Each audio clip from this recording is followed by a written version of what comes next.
Mariam. I'm a federal caseworker at the Maryville District Office. At this time, I would ask for everybody to please turn off all cell phones. Congressman will be updating you for reviewing the last session in Congress and be updating you on the upcoming 109th session in Congress. At the end of the presentation, we will be answering questions from the index cards, and with time remaining, we will open the floor for discussion. In the back, we have Elizabeth Johnson, Greg Valdez, Justin Cash, and Lynette Thrasher. At this time, I would like to introduce Joseph Foster from Clark Middle School. He will do the Pledge of Allegiance and introduce Congressman Visclosky.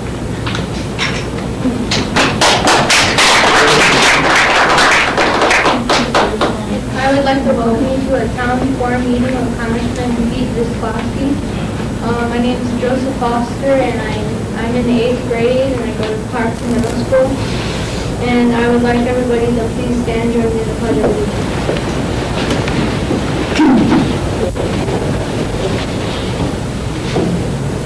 I pledge allegiance to the flag of the United States of America and to the republic for which it stands, one nation, under God, indivisible, with liberty and justice for all.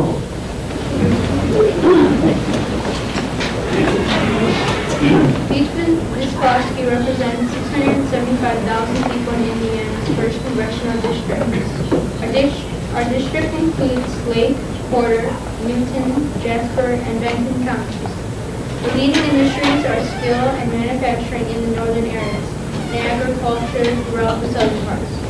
Not only has Congressman Visclosky championed steel, but has also shaped opportunities in Northwest Indiana by taking the lead on projects like South Shore expansion and the Purdue incubator. As always, to create jobs for people today and in the future for me and my classmates. Mr. Visclosky was born in Gary and graduated in Andrean High School in Maryville, where he still lives. He earned a BS degree in accounting from Indiana University and a JD degree from the University of Notre Dame. Also a master's degree in comparative law from Georgetown University. He has 2 sons, John and Timothy. Now please allow me to introduce Congressman Peter Visclosky.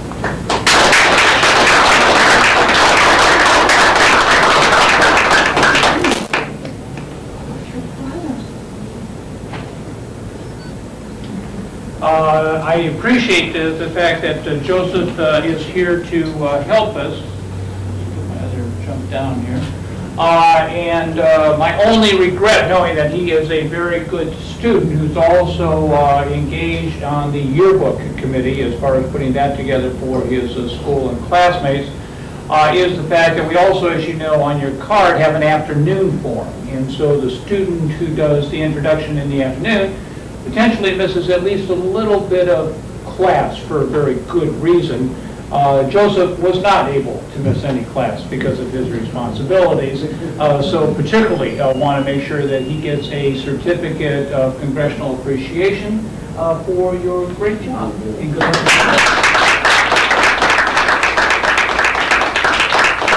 He is accompanied by his brother Bradley, who is in charge of the camera there, and Nicole, I assume that is. You are blessed to have 2 brothers, you know. Right? There you go. And his sister, Nicole. Joseph also has not quite yet decided where he wants to go to college. That's always one of my questions to the students.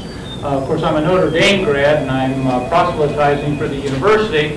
But as I earlier today told the president of Purdue University, yesterday for the 3 students we had, Purdue beat Harvard 2-1, and nobody did mention Notre Dame, so I'm trying to make amends. Having said that, let me begin my remarks, and then we have a number of cards here, by saying that I do think, sincerely, that we live in the most critical decade in our history in Northwest Indiana for the last 100 years, since the turn of the last century, given the evolving of the national economy away from manufacturing and into other types of occupation. And it's incumbent upon all of us to continue to fight as hard as possible to maintain those good paying industrial manufacturing jobs, while also preparing for the future. But in doing so, recognizing that that needs to be done in a safe and secure environment. Whether it be the community of Hammond or Maryville, my hometown, or more broadly, Indiana and the United States, given at this point in time the international terrorism that we face. Having said that, we all remember that following the horrific acts of violence in 2001, President Bush asked for authority to have U.S. troops used to root out the Taliban and to bring those in Afghanistan who committed to these horrific acts of violence to justice. I supported President Bush in that initiative and do today. You'll also recall that in 2003, the President then asked for authority to have U.S. troops invade Iraq, and I adamantly opposed the President on that initiative and continue to do so. At the time, I did not believe that the President stated a compelling case as to why we should invade the country of Iraq. Also, I do not believe that our military, and I'm not only a member of the House, but a member of the House Defense Subcommittee on Appropriations, was adequately prepared or manned or equipped. Also did not believe that the President had done a satisfactory job of garnering true international support for the initiative, or that if something untoward happened, that there was a clearly defined exit strategy. Certainly think the events of the last year, year and a half have borne out some of those concerns. But nevertheless, a decision was made by our national government. We do have troops in harm's way. And my responsibility now is to make sure they are as equipped and provided with material and supported as possible. And in that vein, since we last met, supported a 3.5% pay increase for everyone engaged in the military in the United States. But also recognize that after people serve their country in uniform, many go on to secure or improve or complete their education. And today, under the law, when you sign up for the military, one of your options is to elect to take advantage of educational benefits under the Montgomery GI Bill. The problem, as I see it, is at that moment of your enlistment, if you decide not to, you are forever foreclosed from accessing those educational benefits, and I do think that is wrong.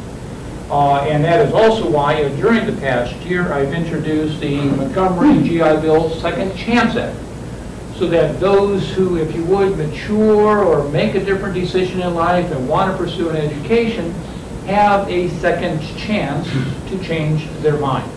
I regret that my legislation was not approved in the second session of this Congress, but certainly assure you I'm going to reintroduce it and work very hard for its passage. Another aspect, as far as how we treat our veterans, that I thought was very unfair, was a provision for widows of retired enlisted personnel when they reached the age of 62.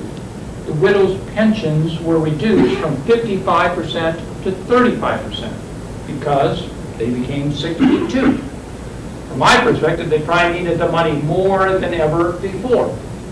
And co-sponsored legislation that was signed into law in October to return that benefit to the widows to the 55% level over the next 3.5 years. But in the end, we are engaged in what I fear is going to be a generational-long struggle. Do believe that we need to bring the focus and clarity of purpose that my parents had vis-a-vis the Soviet Union during the Cold War, and understand that this is not going to be won simply by force of arms.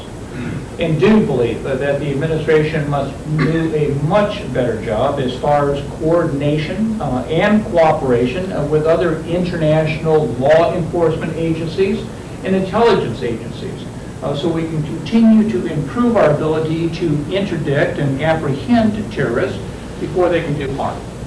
Then we ought to continue to invest in our local law enforcement departments, as well as those internationally, for the same purposes. and to recognize that we have to continue our efforts as far as making sure we can interdict and prevent the movement of funds between financial institutions for terrorist organizations, and prevent them from having access to also the weapons that they may need. As we discussed, for those of you who were here last year, we have to continue to improve how we gather and use intelligence. It's not enough simply to collect it. We need to do a better job as far as analyzing it and making sure it gets into the right hands. And we have to also make sure that we have an improvement as far as our use of what I call human intelligence, because many of those who do us harm do not use modern means of communications. Those are some of the reasons why I did support the passage last month of the Intelligence Reform Bill that has been enacted into law. It is not a perfect bill, but I do think it improves the circumstances we find ourselves in by encouraging, if you would, a community of sharing intelligence among the disparate agencies at the federal level, by putting one person in charge to report on intelligence matters to the president, as well as providing for the hiring of an additional 10,000 border patrol guards over the next 5 years, and an additional 4,000 customs officials over the same period of time. But we realize after the events of 2001, we are subject to a check domestically. And that's why, since we last met, the supported increase in funding, $371 million worth, to begin to hire those border and customs officials. And why I also supported an initiative of $752 million to improve the security for our nation's transportation networks and infrastructure. But in the end, we all do live someplace, in this instance this evening, the community of Hammond. And that's why I do think we have to continue to put first responders first. And that's why I worked during the last year very closely with Senators Lugar and Bayh to secure an additional $9.5 million for the necessary construction of facilities at the Gary Chicago Airport for the stationing of National Guard troops as well as Black Hawk helicopters, in part to be used in times of emergencies throughout northwest Indiana. That brings the total that the senators and I were able to secure over the last 2 years to $24.9 million. But also looking at individual communities, in this case Hammond, why I helped the city to secure $130,000 in 2004 for improvements as far as the fire department for the city of Hammond. No matter how good of a job we do as far as the security, if the security as far as the economic future for Joseph and his siblings is not secured, then all of this is for naught. Which is why I do think, again, we're at a critical juncture where we need to maintain the strengths that we have had, to build on them, and to look for those new opportunities in the future. For generations, steel has been the backbone of the economy in Northwest Indiana. It is a key component of that economy. And that's why, as Vice Chair of the Congressional Steel Caucus, I sponsored legislation with Phil English, who is a Republican member of the House, to enhance and make permanent the steel monitoring system that we need to have in place. The steel industry made money last year, but I think as everybody here understands, that is very cyclical, and in many instances we have lost a great deal of money, in part because countries have taken advantage of us and dumped illegally traded steel on our markets. We need to make sure we have that early warning system in place. In this case, I also think that the timing is right, given the fact that it is expected that next year, that is this year, 2005, steel exports to the United States are going to increase by 20%. Unfortunately, Mr. English's and my legislation was not enacted in the last Congress. We are going to reintroduce it and to work very hard for its passage because, again, the time is right. Because as I also describe it, the discussion of China hangs over all things steel. The fact is I think everybody here understands that the Chinese have been found to be in violation of our trade laws in numerous instances in the past. And every day, all day long, 365 days a year, they violate international trading standards by manipulating the value of their currency to the detriment of people who work for a living in the United States. I found it interesting that earlier this week, a economic policy group at the direction of a commission established by the Congress determined that since the late 1990s, there has been a net loss of 1.5 million jobs to China because of the manipulation of that currency, and it ought to stop. But finally, as many people now also understand, the Chinese have more than twice as much steel-making capacity as we do in the United States.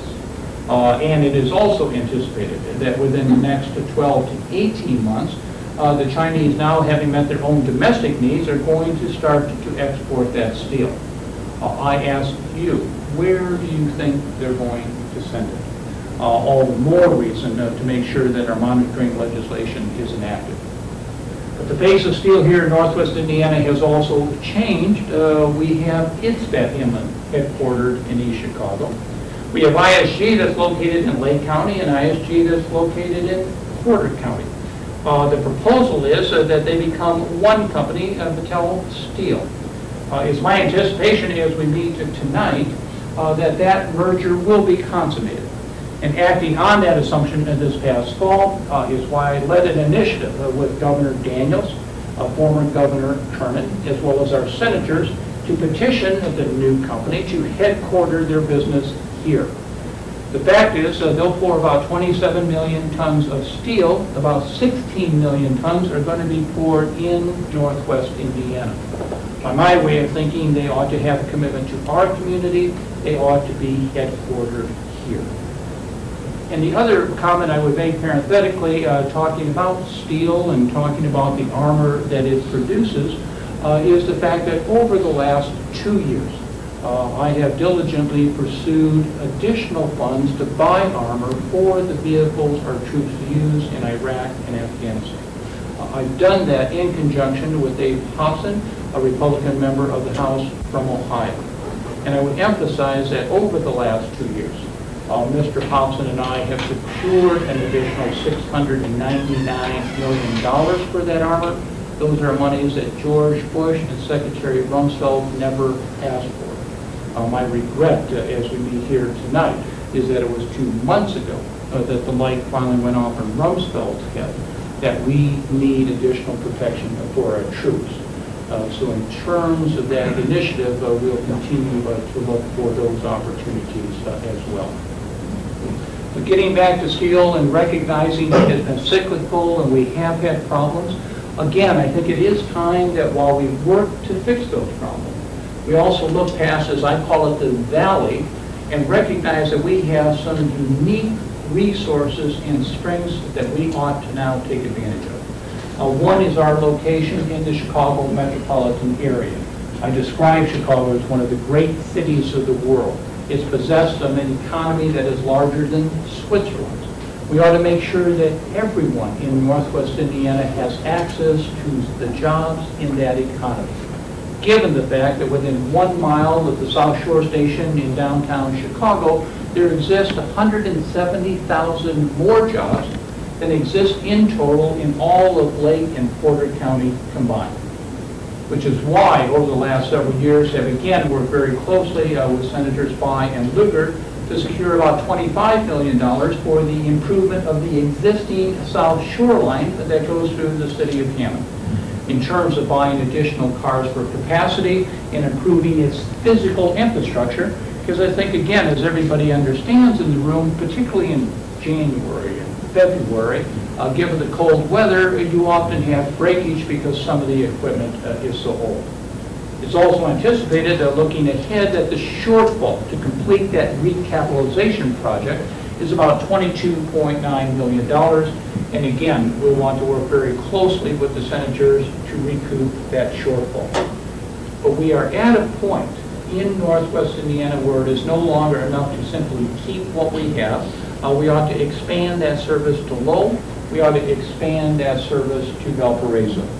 And I am very proud of the fact that since we last met, I secured the necessary $1.5 million of federal money to match the monies committed by the city of Hammond, 11 other communities, the counties of Lake and Porter, to begin to make that initiative a reality.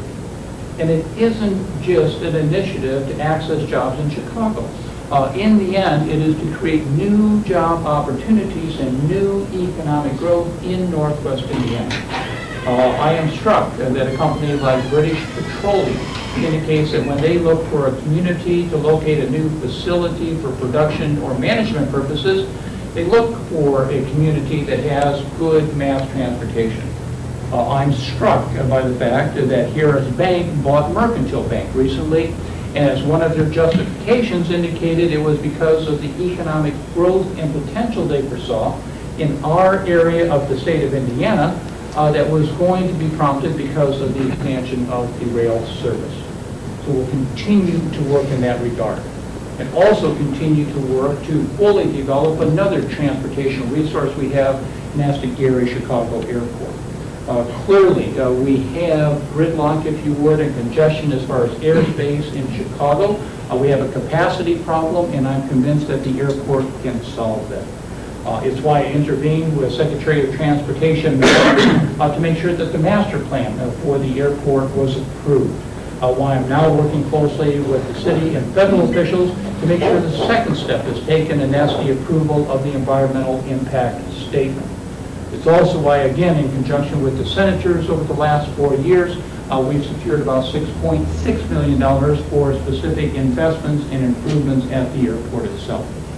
As we look ahead in 2005, one of the other outstanding issues as far as the airport is the possible removal of the Dean Mitchell power generating station on the north end of the airport. I support the removal of that facility for a number of reasons.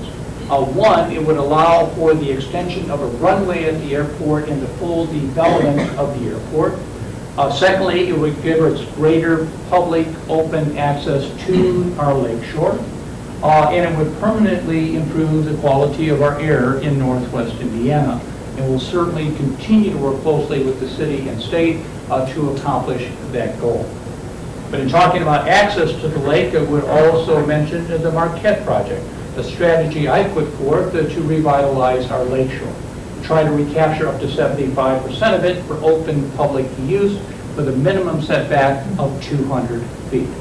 The fact is, one of our other great strengths is our location on that Lake Michigan shoreline, part of the largest body of fresh water in the world. And it is my belief that no matter where you live, who you are, what you look like, how much you make or how little you make, that lake is your lake. You ought to be able to get to that lake, enjoy that lake with yourself and your family, and not have to pay somebody for the privilege of doing so.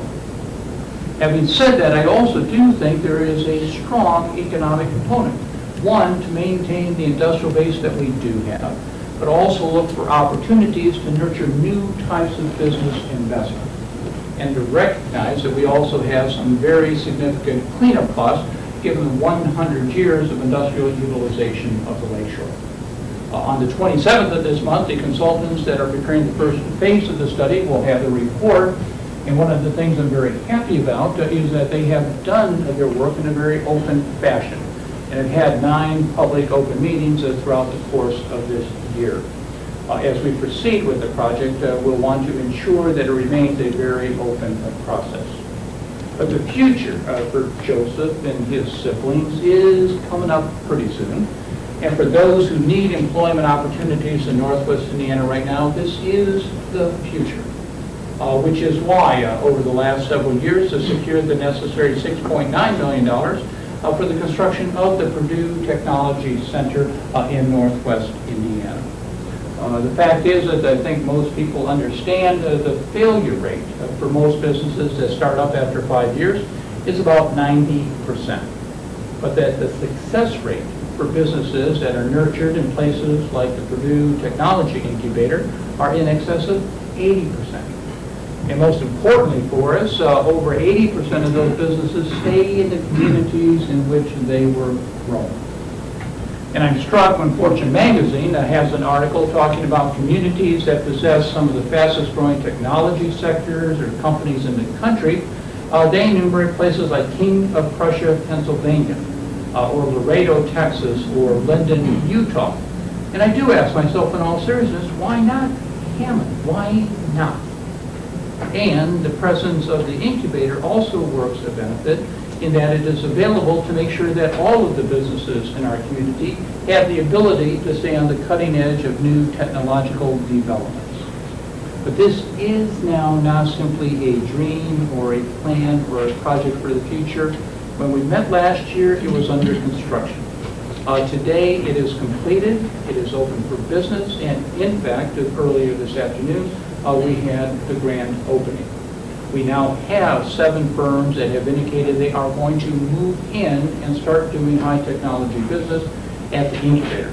And might just, in closing, enumerate those. In the areas of work in national defense and security, you have Act 1, 21st Century System, Sierra Nevada, and ProLogic. Life Sciences, Brogan Pharmaceuticals is going to move into the Purdue Technology Center, and Spectral Data that does material science is going to as well. And finally, a new Nuvant that does fuel cell technology will be the 7th tenant. Those are going to create opportunities now in 2005. I simply conclude by noting that my friends in the environmental community would suggest that about 100 years ago, we were living in an area of dune and swale. And then people like my parents came along and it became one of the great industrial centers of the world. Sandberg wrote poetry about the sweat of our workers and the redness of our skies.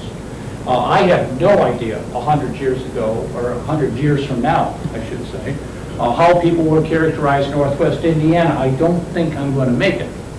But I would hope when they look back at this decade of this century, they will say that all of us collectively together work very hard to make sure that young people like Joseph are only now limited by our skies that are blue and his imagination.